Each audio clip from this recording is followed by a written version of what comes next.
My name is David Vrana. I'm 38 years old, and for 11 years, my family introduced me at every reunion, every holiday, every dinner table as David, who works nights at the hospital. The way they said it, with that particular pause before nights, communicated everything they intended it to communicate. Not a doctor, not a nurse, nights. The word did the work they needed it to do, and they never had to say the rest out loud.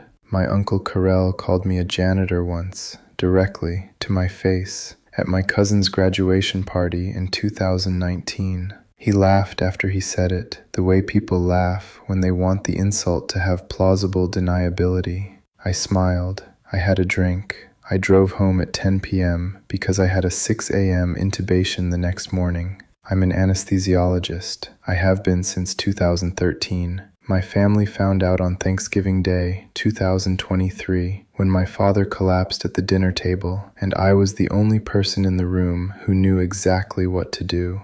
I want to start earlier than Thanksgiving, because the Thanksgiving moment only means something if you understand the 11 years that came before it. I grew up in Berwyn, Illinois, a suburb west of Chicago, where my father, Tomasz Vrana, worked as a plumber for 32 years. He was good at it. He was methodical and reliable, and he never missed a day of work in my memory, not for illness, not for weather, not for anything. My mother, Renata, worked the morning shift at a commercial laundry facility in Cicero until I was 12. Then she got a job as a school cafeteria supervisor, which she preferred because the hours matched mine and my sister's. We were not poor exactly, but money was always accounted for. Every purchase was a conversation. Every expense was justified or deferred. College was the plan, the only plan, the plan my parents built everything else around, because in their understanding of America, a degree was the difference between their life and something better. I got into the University of Illinois at Chicago on a partial scholarship in 2003. I wanted medicine from the beginning. Not because anyone in my family had done it, but because I had spent a lot of time in waiting rooms as a child, watching how the people in scrubs moved and spoke and made decisions, and I thought that was the most serious work a person could do. I finished pre-med, got into Rush Medical College, graduated in 2011, matched into anesthesiology for my residency at Northwestern Memorial. 4 years of residency, 1 year of fellowship in pediatric anesthesia. I joined the attending staff at Central DuPage Hospital in Winfield in 2013. I was 33 years old, and I had spent the previous decade in almost continuous training for a specialty that most people outside medicine cannot describe accurately. The communication problem with my family started early, and I will take partial responsibility for it. During residency, I worked hours that did not permit sustained explanation of anything. When my relatives asked what I did, I said anesthesia, and when they looked blank, I said I put people to sleep for surgery, and when they still looked uncertain, I stopped elaborating because I was too tired to continue, and they had already moved on to something else. By the time I was an attending with actual hours and actual capacity to explain, the pattern was set. David works nights at the hospital. David does something with sleep. David, the one who couldn't get into a real specialty. That last one came from my cousin Petra's husband, a financial advisor named Greg, who had very strong opinions about medical hierarchies, despite having no medical training whatsoever. He said it at Easter 2016 over a plate of ham. I was 31 years old, and I had that morning supervised the anesthesia for a 7-hour pediatric cardiac repair. I did not explain this to Greg. I refilled his water glass because I was closest to the pitcher, and I went back to my seat. My uncle Karel was the most consistent about it. Karel was my father's younger brother, the one who had done well in real estate in the 90s and had never fully recovered from the status that gave him. He was not cruel in a calculated way. He was the kind of man who used diminishment as social currency, without fully registering the cost to the people around him. At my cousin Merrick's wedding in 2017, he introduced me to his business associates as my nephew. He mops floors at the hospital. He then laughed and corrected himself. Just kidding. He does something with anesthesia, whatever that means, and moved on. His associates smiled politely. I smiled politely.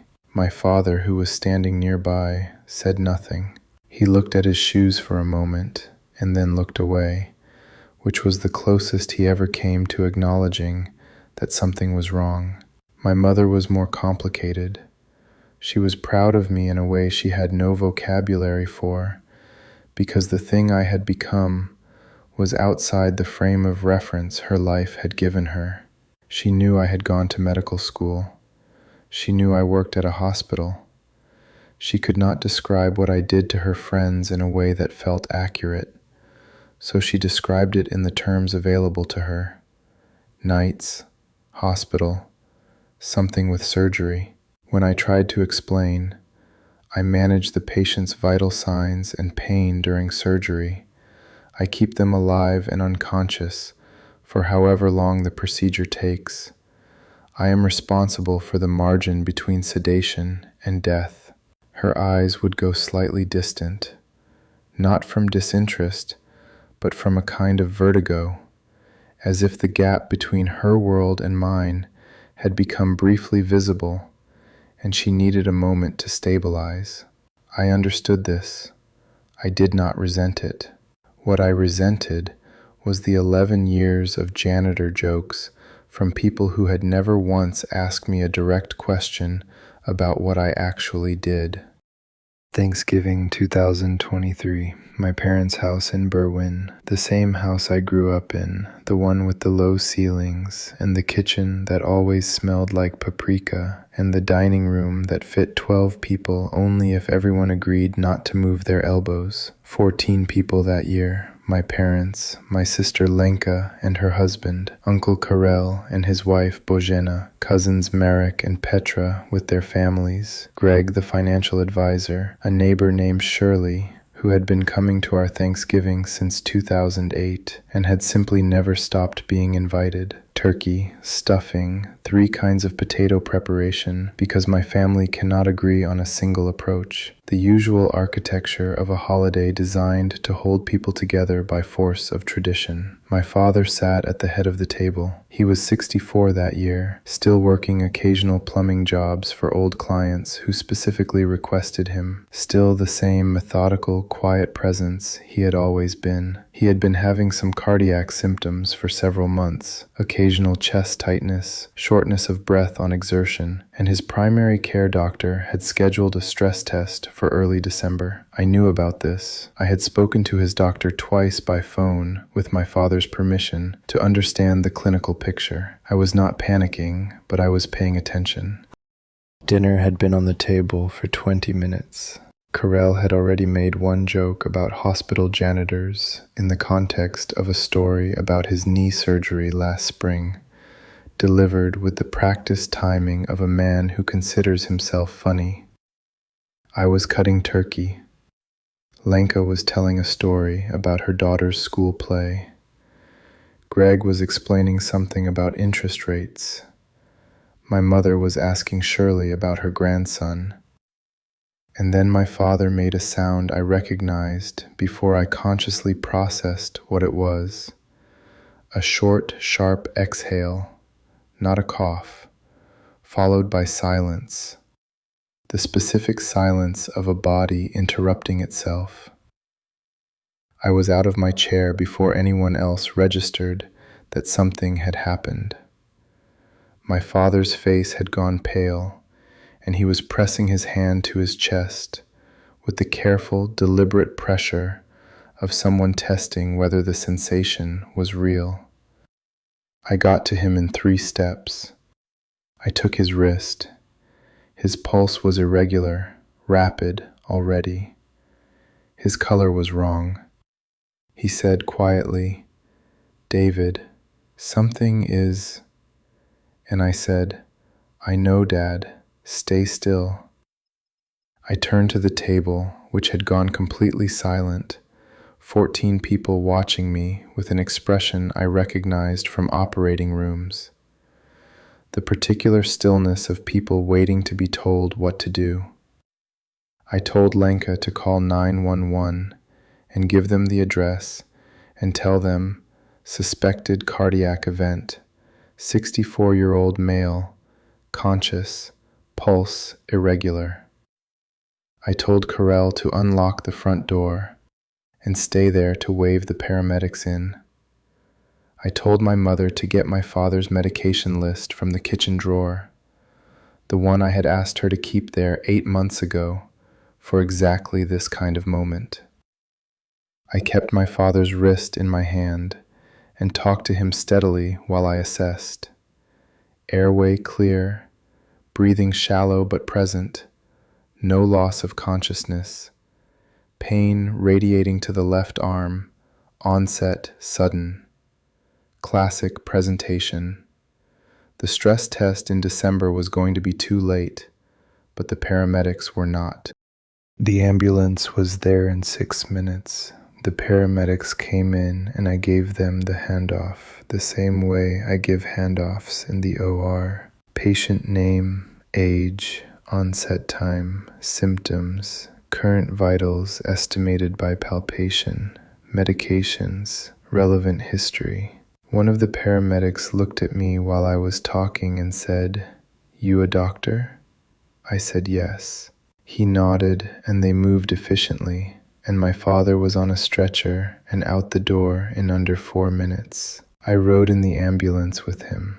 In the ER, the attending came out to take the history, and I gave it again, the same way, clean and specific. And she said, "What's your specialty?"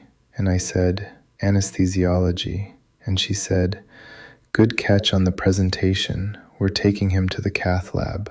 My father had a significant blockage in his left anterior descending artery. He had a stent placed that evening. He was discharged 4 days later. His cardiologist told him that the speed of intervention, specifically the quality of the initial assessment and handoff, was a significant factor in the outcome. The car ride home from the hospital that first night, just me and Uncle Karel, because my mother stayed with my father and everyone else had gone home once the immediate crisis passed, was 14 minutes of silence followed by Karel saying, in a voice I had never heard from him before, stripped of the performance he usually carried, "David, what you did tonight, I didn't know." I didn't say anything for a moment. Then I said, "I know you didn't." He nodded. He looked out the window for the rest of the drive.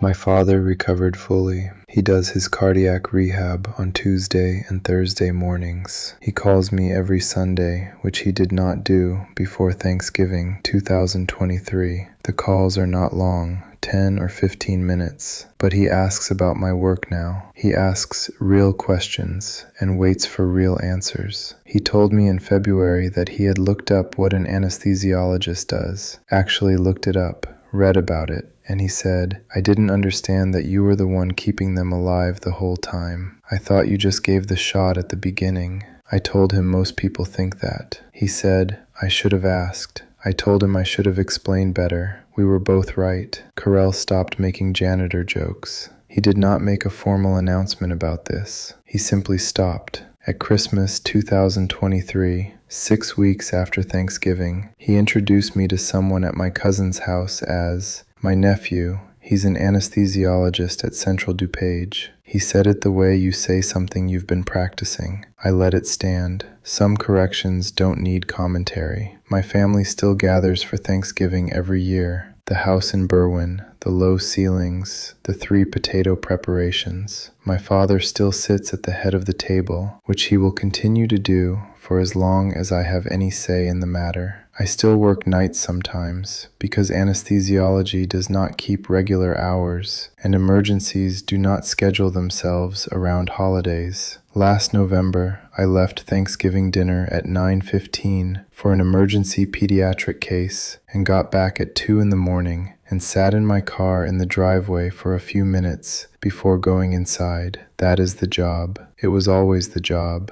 The only thing that changed is that the people at that dinner table finally know what the job actually is. Some things don't need revenge. They just need time and a specific set of circumstances to become visible. I kept doing the work. The work eventually spoke for itself. If you made it this far, drop a comment. Tell me, has someone in your life ever had to see you in action before they finally understood what you were? I want to hear it. Subscribe. I'll see you in the next one.